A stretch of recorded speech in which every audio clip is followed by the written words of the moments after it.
જોવા માટે સબસ્ક્રાઇબ કરો અમારી ચેનલ મુદ્રાલેખ ડિજિટલ એજ્યુકેશન। નમસ્કાર વિદ્યાર્થી મિત્રો, મુદ્રાલેખ ડિજિટલ એજ્યુકેશનમાં આપનું હાર્દિક સ્વાગત છે। મિત્રો, આજે આપણે ધોરણ 12 વિષય વાણિજ્ય વ્યવસ્થા અને સંચાલન એટલે કે બીએની અંદર આપણે પ્રકરણ નંબર 8 નાણાકીય સંચાલનની અંદર આપણે અભ્યાસ કરવાનો છે।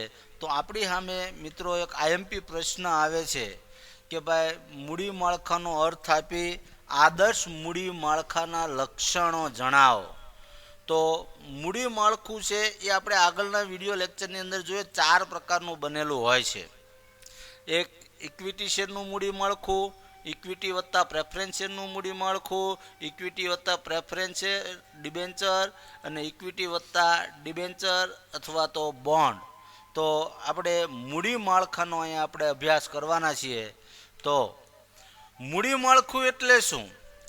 તો કે ધંધાકીય એકમને નાણાકીય જરૂરિયાત પ્રમાણેની મૂડી એકત્ર કરવા માટે કંપનીએ ઉપયોગમાં લીધેલા જુદા જુદા નાણાંના પ્રાપ્તિ સ્થાનોનું મિશ્રણ એટલે મૂડી માળખું। તો કે ભાઈ ધંધાકીય એકમને નાણાં પ્રાપ્ત કરવા માટેના જુદા જુદા પ્રાપ્તિ સ્થાનો જેમ કે equity share, preference share, debenture, bond, નાણાકીય સંસ્થાઓ પાસેથી લીધેલી લોન, જાહેર થાપણો, તો આ બધા પ્રાપ્તિ સ્થાનોનું મિશ્રણ એટલે મૂડી માળખું। હવે શ્રી હોમલેન્ડના મત મુજબ આપણે જોઈએ ભાઈ મૂડી માળખું એટલે શું? તો હોમલેન્ડના મત મુજબ મૂડી માળખું એટલે નાણાં એકત્ર કરવા કંપનીએ બહાર પાડેલ જામીનગીરીઓ તેમજ ઉપયોગમાં લીધેલા વિવિધ નાણાંના પ્રાપ્તિ સ્થાનોનું મિશ્રણ। હવે જામીનગીરીઓ કોને કહેવાય? તો કે આ શેર, ડિબેન્ચર, બોન્ડ આ બધી જામીનગીરીઓ કહેવાય। જ્યારે પ્રાપ્તિ સ્થાનો માટેના આપણે બીજા પ્રાપ્તિ સ્થાનોનો અભ્યાસ કરીએ તો જાહેર થાપણો, નાના સંસ્થા પાસેથી લીધેલી લોન આ બધા એના જુદા જુદા પ્રાપ્તિ સ્થાનો કહેવાય। તો આ બધાનું જે પ્રમાણ કહેવામાં આવે એને મૂડી માળખું કહેવાય। તો મૂડી માળખાનો આપણે ખ્યાલ જોઈએ તો મૂડી માળખું એટલે શું એનો ખ્યાલ? તો કે નાણાકીય યોજનાના મહત્વના 2 પાસાઓ તો એ આપણે આ પ્રમાણે જોઈશું। એમાં પહેલું જ આવે છે કે ભાઈ મૂડીની જરૂરિયાતનો અંદાજ એટલે કે મૂડીકરણનો પ્રશ્ન। આ મૂડીકરણ એટલે શું એ આપણે આગળના વિડીયો લેક્ચરની અંદર જોઈશું। જ્યારે બીજું પાસું આપણે જોઈએ મૂડી માળખાનું તો કે મૂડીના પ્રાપ્તિ સ્થાનો નક્કી કરવાનો પ્રશ્ન એટલે કે મૂડી માળખાનો પ્રશ્ન। તો મૂડીકરણનો પ્રશ્ન અને મૂડી માળખાનો પ્રશ્ન આ બંને બાબત અલગ અલગ છે જે આપણે આગળના વિડીયો લેક્ચરની અંદર આપણે મૂડી માળખાના જ્યારે આપણે પ્રકારો જોઈશું ત્યારે આવશે। તો કંપની પોતાના મૂડી માળખામાં equity share, preference share, debenture આવા મૂડી પ્રાપ્તિ સ્થાનોનો વિચાર કરી શકે છે અને આ બધા પ્રાપ્તિ સ્થાનોનો ઉપયોગ કરી એ ધંધાકીય એકમને મૂડી પૂરી પાડે અને ધંધાકીય એકમનું મૂડી માળખું તૈયાર કરતી હોય છે જે નાણાકીય સંચાલનની અંદર આ કાર્યનો સમાવેશ થાય છે। તો આદર્શ મૂડી માળખાના લક્ષણોમાં પહેલું જ લક્ષણ આવે છે સરળતા। તો કે કંપનીના મૂડી માળખામાં ઓછા પ્રકારની જામીનગીરીઓ હોય તો તે મૂડી માળખું સરળ બને કારણ કે જેટલી જામીનગીરીઓ ઓછી એટલી ધંધાની અંદર ઇન્વેસ્ટમેન્ટની રકમ, માલિકીની મૂડી વધારે એટલે કે જાળવી રાખેલ નફાનું પ્રમાણ વધારે હોય છે। ત્યારબાદનું લક્ષણ જોઈએ નફાકારકતા। તો કંપનીનું મૂડી માળખું નફાને ઇષ્ટતમ એટલે કે કંપનીનું જે મૂડી માળખું છે એ કંપનીના નફામાં વધારો કરે તેવું હોવું જોઈએ એટલે કે મૂડી માળખું નફાકારક।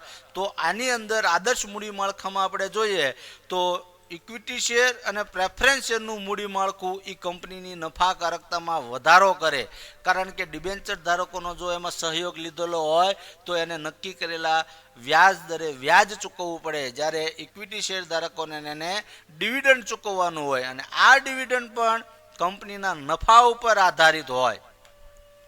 ત્યારબાદ નાણાંની પર્યાપ્તતા એટલે કે કંપનીના મૂડી માળખામાં પ્રાપ્તિ સ્થાનોનું સંયોજન એવી રીતે કરવું જોઈએ કે જેથી કંપનીને કે ધંધાને જરૂરિયાત પ્રમાણમાં નાણાં પ્રાપ્ત થાય, એટલે કે નાણાંની પર્યાપ્તતા અથવા તો પૂર્તતા થઈ જવી જોઈએ. ત્યારબાદ પરિવર્તનશીલતા. તો ભાઈ મૂડી માળખું બદલાતા જતા સમય અને સંજોગો અનુસાર તેમજ જરૂરિયાત મુજબ બદલી શકાય તેવું હોવું જોઈએ.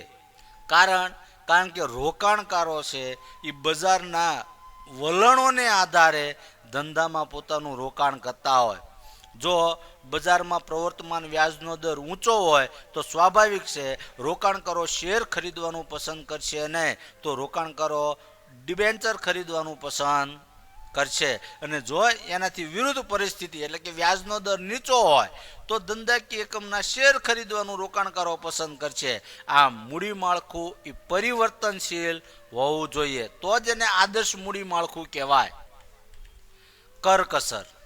તો મૂડી માળખાની અંદર મૂડીના જુદા જુદા પ્રાપ્તિ સ્થાનોનો એવા હોવા જોઈએ કે જેથી મૂડીની પડતર ઓછામાં ઓછી થાય, કારણ કે મૂડીની પડતર જેટલી ઓછી થાય એટલો ધંધાનો નફો વધશે.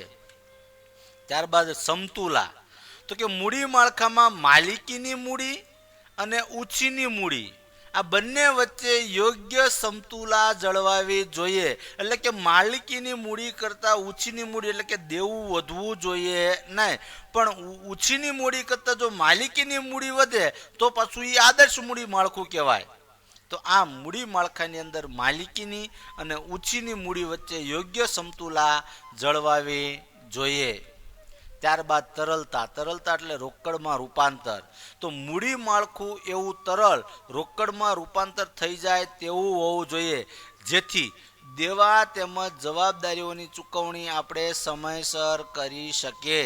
જો દેવા અને જવાબદારીની સમયસર ચૂકવણી કરવામાં આપણે નિષ્ફળ જાય તો બજારમાં ધંધાની પ્રતિષ્ઠા જોખમાય, ધંધાની શાખમાં નુકસાન થાય. ત્યારબાદ સદ્ધરતા. તો મૂડી માળખામાં ઉછીની મૂડીનું પ્રમાણ એટલું બધું વધુ ન હોવું જોઈએ કે જેથી કંપની ઉપર તેના વ્યાજનો બોજ વધી જાય. એટલે મૂડી માળખાની અંદર માલિકીની મૂડી એ પ્રમાણમાં વધારે હોવી જોઈએ જેથી કરીને કંપનીને આર્થિક સદ્ધરતા અપાવે અને વ્યાજનો બોજ ઓછો કંપનીને ભોગવવો પડે. ત્યારબાદ આવે છે આકર્ષણ. તો ભાઈ મૂડી માળખું વિવિધ પ્રકારના રોકાણકારોને આકર્ષે, કારણ કે રોકાણકારોને આકર્ષે તો જ કંપની કે નાણાકીય સંચાલક પોતાના ધંધામાં પૂરતા પ્રમાણમાં મૂડી લાવી શકશે, નકર લાવી શકશે નહીં. તો મૂડી માળખું વિવિધ પ્રકારના રોકાણકારોને આકર્ષે તેવું હોવું જોઈએ. મિત્રો, તમે જેના માધ્યમથી એજ્યુકેશન મેળવી રહ્યા છો એવી અમારી ચેનલ મુદ્રાલેખ ડિજિટલ એજ્યુકેશનને સબસ્ક્રાઇબ કરો, લાઇક કરો અને વધુને વધુ શેર કરો. આ ઉપરાંત અમારા ડિજિટલ એજ્યુકેશનના માધ્યમોનો પરિચય કરાવું તો પ્લે સ્ટોરમાં 11/12 કોમર્સ ગુરુ નામે એપ્લિકેશન છે. આ ઉપરાંત FB અને ઇન્સ્ટામાં પણ મુદ્રાલેખ ડિજિટલ એજ્યુકેશન નામે પેજ ચાલે છે. Thank you. Come again. Best of luck.